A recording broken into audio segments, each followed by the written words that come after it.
Hello everyone, welcome back to my channel. If you don't know me, I'm Tori, this is Louie, and this is Frank. In today's video, we will be talking all about night terrors. A night terror happens when your bird is in the cage, particularly at night, and something startles them and they just like freak out. When they have one of these, they will fall off a perch or just start frantically flying around the cage. It's very loud and they tend to hit heaps of toys around the cage. Also, keep in mind if you have multiple budgies, if one bird has a night terror, it'll probably set the rest of the birds off and they will start freaking out. This is because they're animals of prey and in the wild they would do this too. Also, I've heard that if you keep one budgie alone by themselves, they're more likely to have night terrors. And in my personal experience, this is true because when I had Louie by herself before I had Frank, she would have a night terror a lot more often than she does now. So why do they actually have night terrors?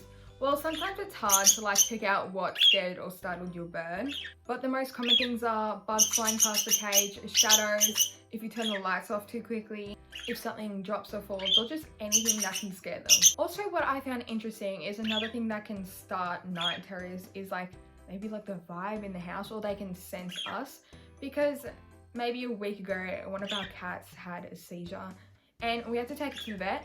And this was around midnight and we all were like pretty much outside my room and everyone was kind of stressed. So we ended up taking that cat to the vet. So then I came home from the vet and I went to turn the lights off, and then Louie actually started freaking out, frantically started flying around the cage and hitting all the toys. And then this obviously made Frank freak out.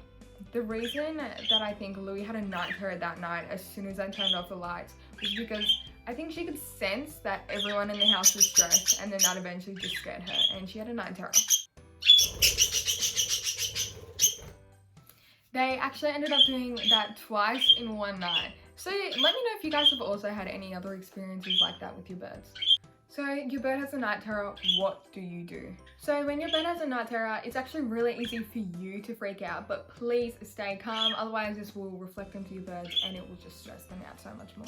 So when you first hear them having a night terror, turn on the lights immediately, but do not go uncover their cage and stick your head right around the cage and try to take them out. Just stay calm and don't talk loud. And from personal experience,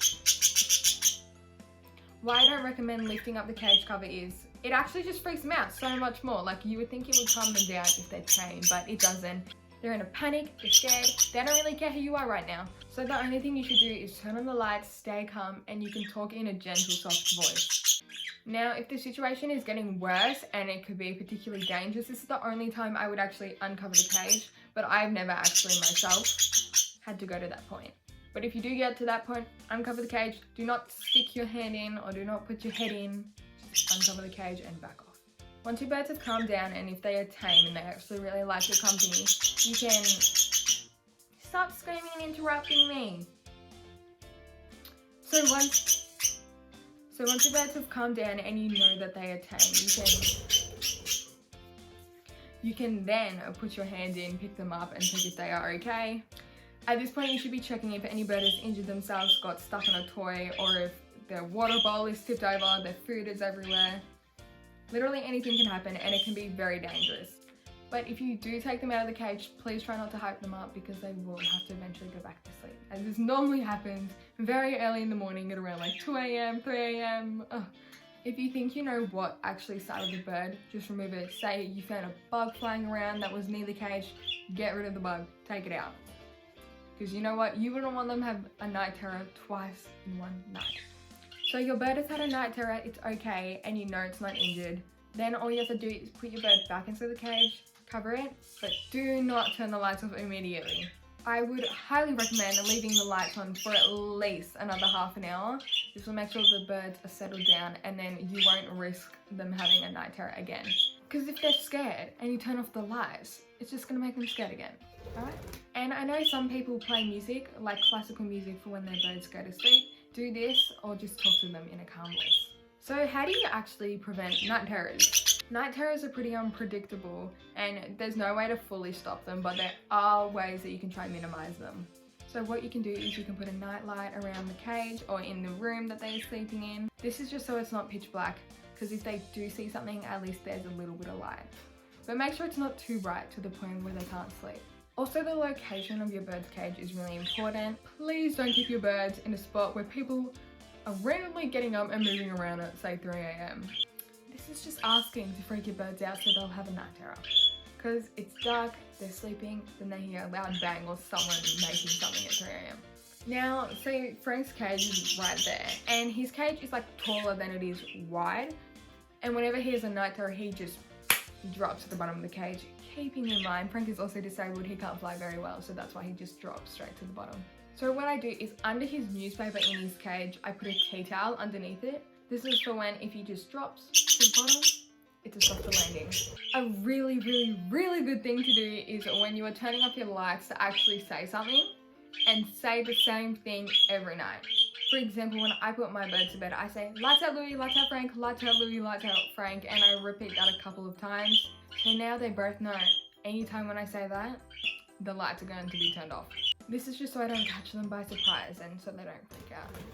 Anyways guys, that is the end of the video. If you think I missed anything, please comment it down below because it could help someone out. If you have any questions, feel free to comment or message me on my Instagram, which is @LouieandFrank. Please like the video if you liked it. Subscribe if you want to see more videos by me. And I will see you guys next time. Say bye-bye, Louie. Bye. Please stop recording. Came home from the vet. Oh. So when oh Louie, let's not make him flip. Oh my god. You are crazy. You're like, I know. She's growling at me. He's gonna do a flip. Flip. Good boy. You are crazy today. You were flying everywhere. Also, you are being a two laps. That's good. Someone just wants to fly today. Now kiss. Mwah. Thank you.